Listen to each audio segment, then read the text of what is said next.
이 시간에 우리들에게 주시는 하나님의 말씀입니다. 베드로전서 1장 3절에서 7절까지 이 계시의 말씀을 봉독할 때 우리 모두 하나님의 음성을 들으시기를 바랍니다. 우리 주 예수 그리스도의 아버지 하나님을 찬송하리로다.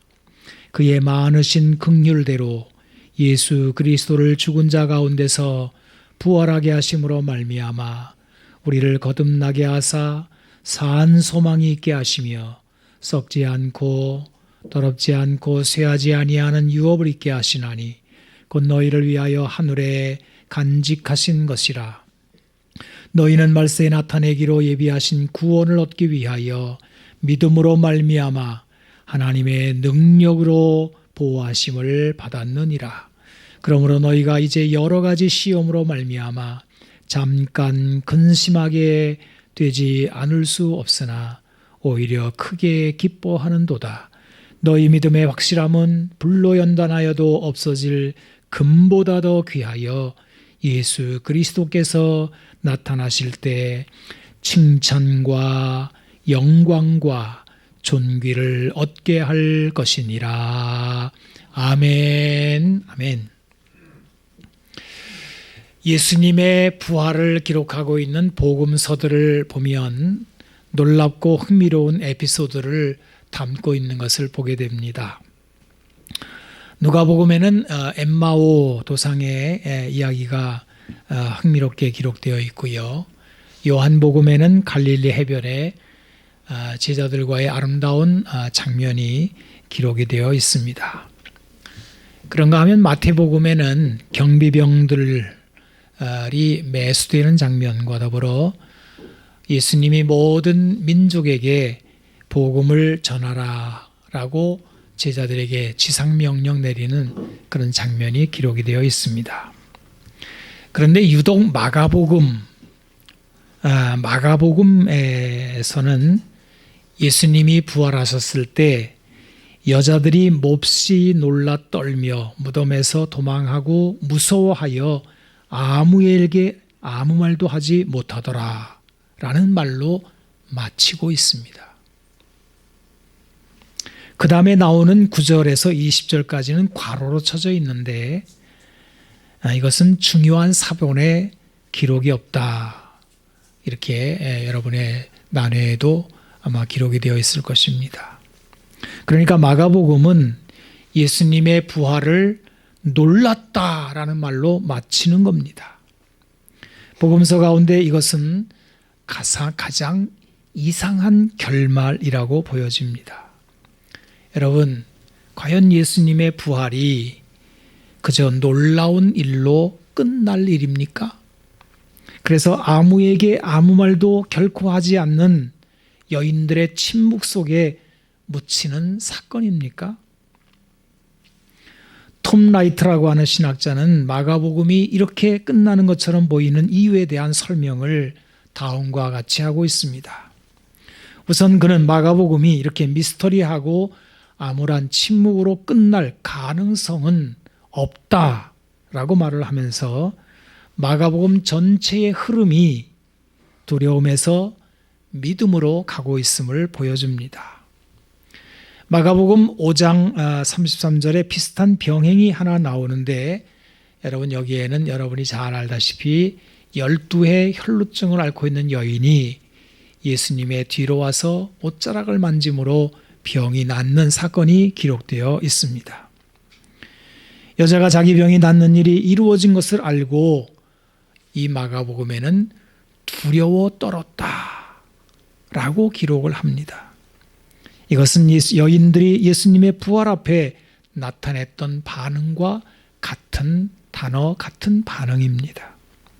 그런데 이 여인이 그런 두려움으로 떠는 것으로 이 사건이 끝나는 것이 아니라 이 병 나은 여인이 예수님을 만납니다. 예수님 앞으로 나오죠. 그것은 예수님이 이 여인을 찾아 불렀기 때문입니다. 그리고 예수님은 이 여인에게 이렇게 말씀하심으로 사건이 종결됩니다. 딸아, 네 믿음이 너를 구원하였으니 평안히 가라. 내 병에서 놓여 건강할지어다. 마가복음 5장 34절에 나오는 말씀입니다. 이렇게 믿음과 평안으로 맞춰집니다. 톰 라이트는 이것이 마가복음의 흐름이라고 말하면서 예수님의 부활도 그저 놀라는 것으로 맞춰질 수 없다. 만약 그렇다면 이건 상식적인 차원에서도 맞지 않는다라고 이야기를 하면서 반드시 믿음을 동반하여 마친다라고 이야기하고 있습니다. 마가복음에서 두려움은 믿음으로 극복되어야 하는 것입니다. 또한 마가복음 14장 28절을 보게 되면 예수님이 고난당하실 것을 제자들에게 이렇게 미리 말씀하실 때 다 너희들이 흩어질 거야. 베드로 너는 3번 나를 부인할 거야. 이렇게 예언을 하시는데 이런 암울한 말씀 중에도 그 마지막 부분을 이렇게 말씀하십니다. 마가복음 14장 28절인데요. 그러나 내가 살아난 후에 너희보다 먼저 갈릴리로 가리라. 이게 마가복음의 흐름입니다. 그러므로 마가복음이 결코 예수님의 부활을 몹시 놀라 떨며 도망하는 것으로 맞춰질 수는 없다라고 그 흐름에서 읽어내고 있습니다. 그리고 톰 라이트는 마가복음의 결말에 대하여 이렇게 말을 합니다. 더 좋은 대답은 마가가 실제로 긴 결말을 썼고 그가 쓴 것이 멸실되었다는 것이다. 우연히 멸실되었을 가능성이 가장 높은데 당시에 두루마리라고 하는 책은 처음과 끝부분이 언제나 훼손되기 쉬웠기 때문이다. 여러분 옛날 책을 보게 되면 항상 앞장 뒷장 떨어져 나가는 경우가 많거든요. 그런 얘기입니다. 그리고 혹은 로마의 화재에 의해서 멸실되었을 가능성도 있으며 악의적인 행위에 의해서 멸실되었을 가능성도 생각해 볼 수 있다. 이렇게 설명을 하고 있습니다. 오늘날 우리들이 가지고 있는 그리고 읽고 있는 이 마가복음의 9절에서 20절까지 부분은 이에 대한 보완으로 볼 수 있습니다. 비록 후대에 첨가된 것이라 할지라도 이것은 반드시 있어야 할 부분을 다시 채워놓고 우리들에게 남겨진 것이라는 겁니다. 그러면 마가복음에 이렇게 채워진 부분의 내용은 주로 무엇일까요?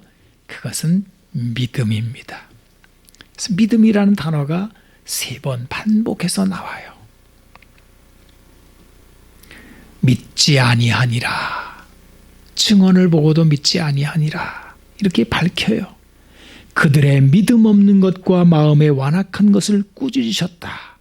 그리고 맨 마지막에 말씀을 확실히 증언하시니라 하면서 마가복음은 끝나고 있습니다. 여러분 이제 다시 물어봅니다. 과연 예수님의 부활은 그저 놀라운 일로 끝날 일입니까? 그렇지 않습니다. 예수님의 부활 앞에서 당연히 놀라고 놀라야 하겠지만 우리는 이 놀람으로 침묵하거나 도망갈 수는 없습니다. 우리는 믿음으로 나아가야 합니다. 그리고 이 믿음은 우리를 구원과 평안으로 이끕니다. 그래서 오늘 베드로전서 우리가 읽었는데 1장 9절에 이렇게 밝히죠. 믿음의 결국은 영혼의 구원이다. 이렇게 말을 합니다. 예수님의 부활로 인한 구원은 무엇일까요? 우리가 예수님의 부활을 믿을 때 주어지는 그 구원은 과연 무엇일까요? 베드로전서에서 밝히는 영혼의 구원, 그것은 무엇일까요?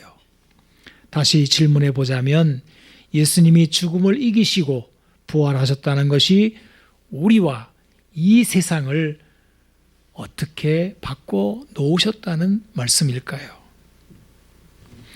이 영혼의 구원이라는 말씀을 우리가 세상을 떠난 후에 천국에 들어가 산다는 것으로 축소해서는 안 될 것입니다. 예수님의 부활은 이렇게 좁은 개념이 아닙니다.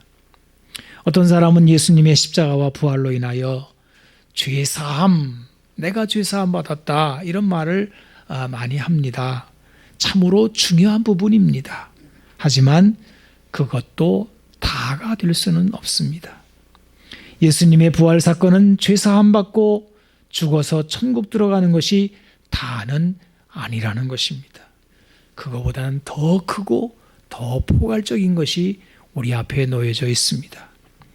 그것은 예수님의 부활은 우리 사는 세상을 뒤집어 놓았다는 것입니다. 인류의 역사를 갈라놓았습니다. 우리의 삶에 변화를 주었습니다. 예수님의 부활 안에서 이 세상은 새로운 전환점을 맞게 되므로 새 세상이라고 일컬을 수 있게 되었습니다. 그래서 고린도 후서 5장 17절 그 유명한 말씀에 이렇게 선포하고 있잖아요. 그런즉 누구든지 그리스도 안에 있으면 새로운 피조물이라 이전 것은 지나갔으니 보라 새 것이 되었도다. 그래요. 여러분, 새로운 피조물, 옛 창조에 속하지 아니한 새로운 피조물, 얼마나 놀라운 표현입니까? 우리가 요즘 세대에 한 번씩 들어보는 그런 말이 있습니다. 뭐 신인류, 뭐 혹은 신세대, 뭐 Z세대 뭐 이런 말들을 합니다. 이전 기성세대와 다른 가치관이나 삶의 모습을 지닌 세대를 일컬어 하는 말들입니다. 뭐 이런 말들을 들으면 우리 어르신들이나 우리들은 이거 세상 참 많이 변했구나, 사람이 많이 다르구나, 달라졌구나, 뭐 이런 생각이 듭니다. 하지만 이것은 성경이 선포하는 새로운 피조물과 같은 것이 아닙니다. 세상에 아무리 새로운 형태의 세대가 등장해도 여전히 그들은 죽음에 매여 있습니다. 다 썩고 쇠하고 더러워질 수밖에 없는 것입니다. 전도서의 표현을 빌자면 해 아래 새로운 것은 없습니다. 왜냐하면 죽음이 세상을 덮고 있기 때문입니다. 그런데 예수님이 이 죽음을 이기신 거예요. 그래서 오늘 우리가 읽은 베드로서에서는 이런 놀라운 선포가 기록되어 있는 겁니다.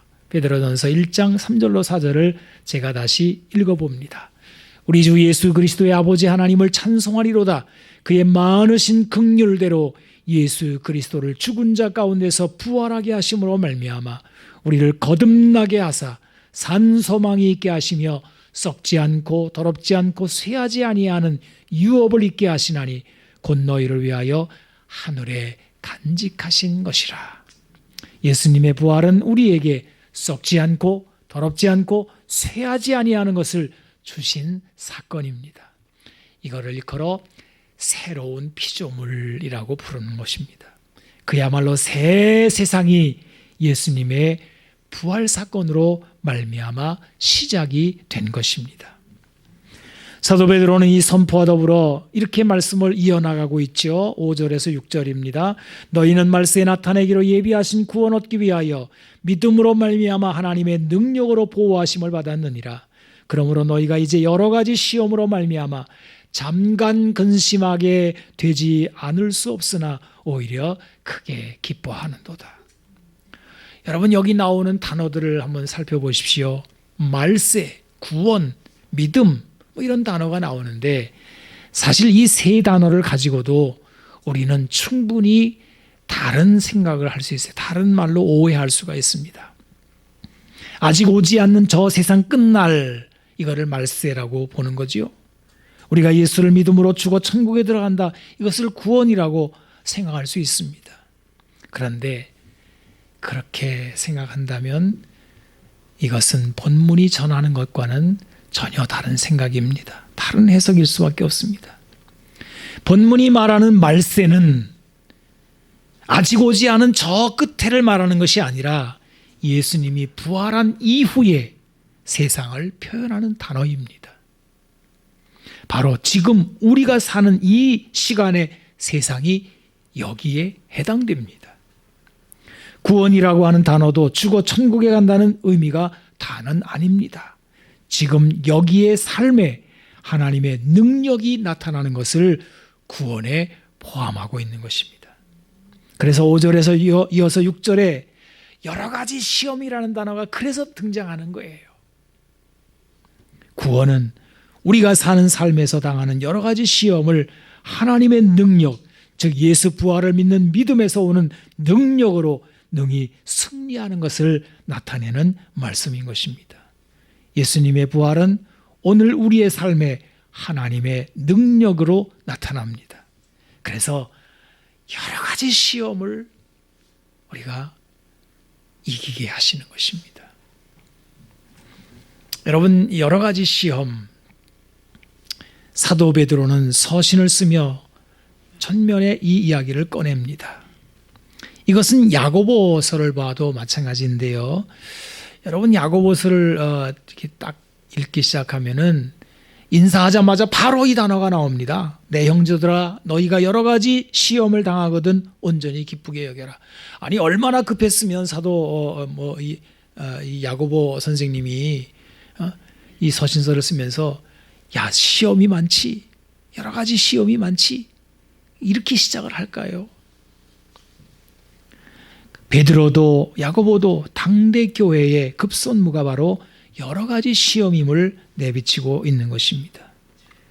베드로는 예수님의 가장 가까운 제자입니다. 사도입니다. 사람들은 그를 수제자라 부르기도 합니다. 예수님은 베드로에게 천국의 열쇠를 주셨습니다. 그리고 이렇게 말씀하셨죠. 마태복음 16장 18절, 또 내가 내게 이르노니 너는 베드로라. 내가 이 반석 위에 내 교회를 세우리니 음부의 권세가 이기지 못하리라. 예수님이 승천하신 후 베드로가 교회의 지도자가 됩니다. 그런데 이 교회에 문제가 너무 많이 일어나는 거예요. 교회 안에 여러 가지 시험이 있는 겁니다. 이거는 베드로도 그렇고 야고보도 그렇고 오늘 우리의 교회도 마찬가지가 아닙니까? 교회에는 항상 여러 가지 시험이 있는 것입니다. 그리고 교회의 시험은 위기를 불러옵니다. 한순간에 공동체가 와야 될 것처럼 무서운 불시험이 교회 안팎에서 불어옵니다. 여러분 한번 생각해 보세요. 교회 안에 몇몇 사람만 막 그냥 큰 문제가 생겨도 교회는 불시험에 들어가 버려요. 베드로는 이런 여러 가지 시험을 해결할 열쇠를 꺼내듭니다. 그것은 무엇입니까? 바로 예수님의 부활을 믿는 믿음에서 오는 하나님의 능력입니다. 부활의 능력이 시험을 이기게 하는 거예요. 베드로 사도는 교회 안에 불어오는 여러 가지 시험을 베드로서 전면에서 하나씩 다루어 갑니다. 제가 5가지를 찾았는데요. 짤막짤막하게 이야기를 하겠습니다. 첫째로 이 시험은 욕심에서 온다는 거예요. 1장에서 2장까지 나오는데요. 여러분 이건 야고보도 똑같아요. 야고보도 시험의 출처를 욕심으로 규정합니다. 그래서 야고보서 1장 14절을 보게 되면 오직 각 사람이 시험을 받는 것은 자기 욕심에 끌려 미혹된 것이다. 그리고 4장에서 이거를 다시 다루죠. 그래서 4장 1절 2절을 보게 되면 야고보서입니다. 너희 중에 싸움이 어디서부터 다툼이 어디로부터 나느냐? 너희 지체 중에서 싸우는 정욕으로부터 나는 것이 아니냐? 너희는 욕심을 내어도 얻지 못하며 살인하며 시기하여도 능히 취하지 못함으로 다투고 싸우는도다. 여러분 우리가 싸우기 시작하면 정신이 없습니다. 천국에서 바로 지옥이 돼버립니다.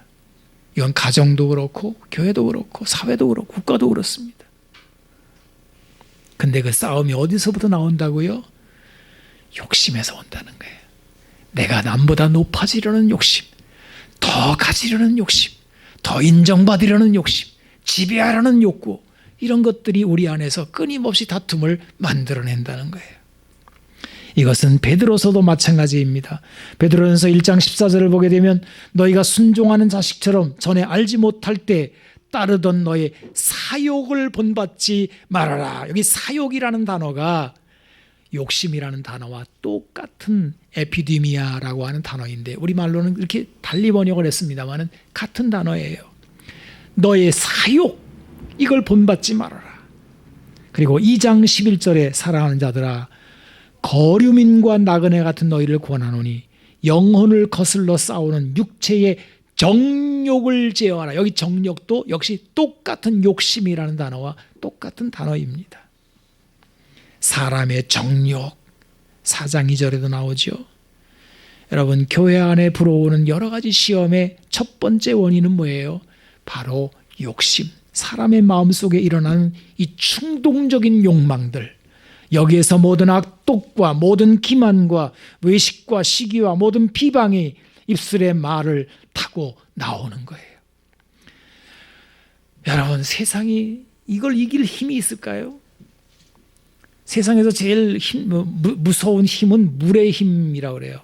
집을 짓고 물이 쳐들어오기 시작하게 되면 참 방수하기 어렵다고 그래요. 근데 그거보다 더 어려운 거는 이 사람이 속의 욕심에서 터져나오는 입술의 더러운 것입니다. 이거는 아무리 틀어막아도 터져나와요. 얼마나 더럽고 추한지 몰라요.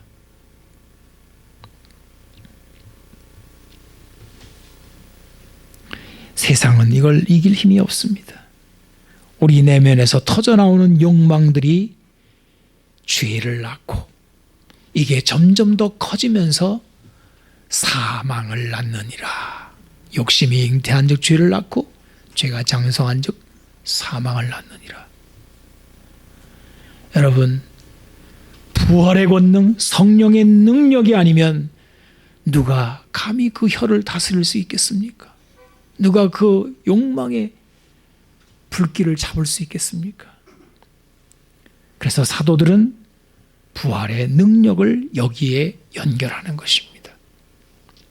그 다음에 두 번째로 어떤 여러 가지 시험들이 나오느냐, 제도 속에서 나오는 여러 가지 시험들이 베드로전서 2장에서 나오는데요. 이 제도들은 국가 제도가 있어요. 왕이나 뭐 총독 등. 그 다음에 사회 제도가 있는데 종과 주인, 상하지요. 또 가정 제도가 있어요. 아내와 남편. 이런 여러 가지 시험이 이런 데서 나온다는 거예요. 가정도 여러 가지 시험에 좋은 필드죠. 여러분 우리가 이상적으로 생각해 보면 바깥에서 힘들어도 가정에 들어오면 평안하고 화목하고 이럴 것 같잖아요. 근데 집에 들어오면 더 죽겠어요. 아예 안 들어오기도 해요. 이렇게 돼버려요. 가정도 여러 가지 시험의 필드입니다. 솔직히 부부나 부모 자녀 관계에서 시험에 들 만한 일들이 얼마나 많이 일어납니까? 같은 집에서 몸을 맞대고 살아야 하기에 갈등이 생겨나는 겁니다. 또 종과 주인의 관계에서 오는 갈등은 원초적입니다.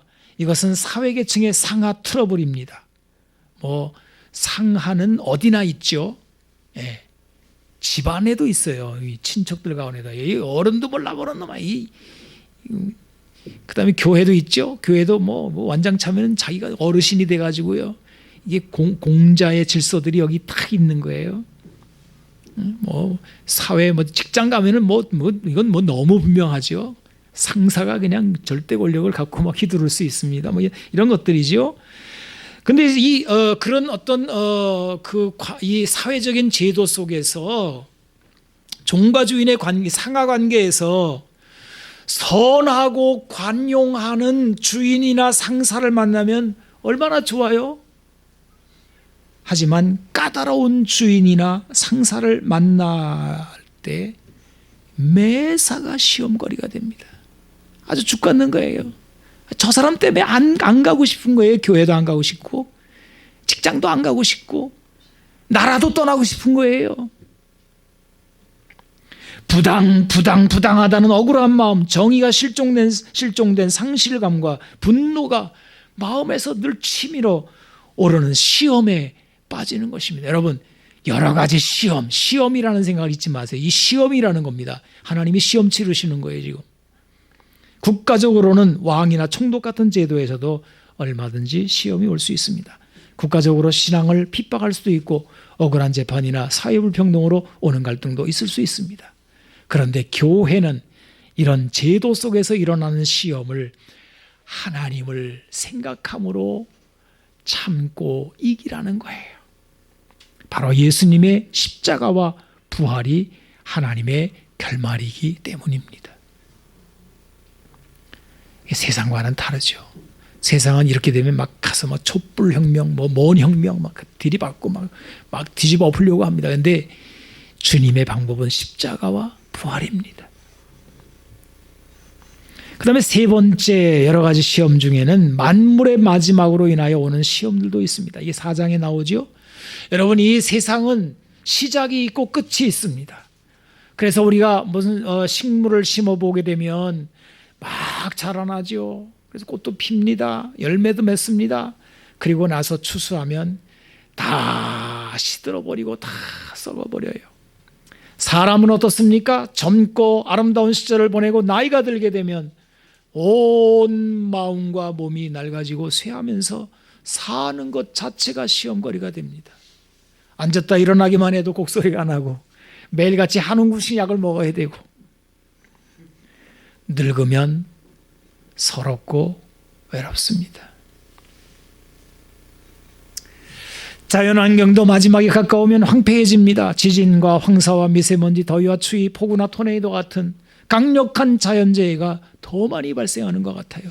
그러면서 시험거리들이 삶의 환경 속에서 막 일어나는 겁니다.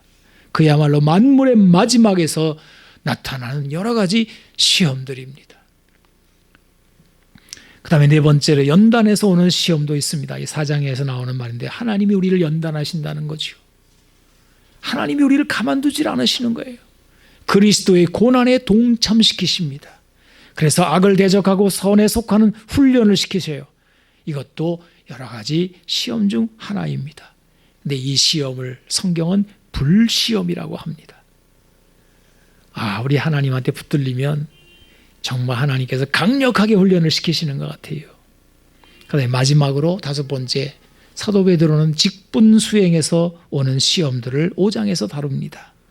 하나님의 양무리를 치며 오는 시험들이에요. 이 시험도 만만치가 않아요. 잘못하면 시험에 들어버립니다. 바로 교만에 빠지는 것입니다. 하나님의 뜻을 저버리고 제멋대로 자기 직분을 권력처럼 휘두르는 시험에 빠질 수 있는 것입니다. 또한 반대로 염려에 빠질 수 있습니다. 염려라는 시험도 있는 거예요. 교회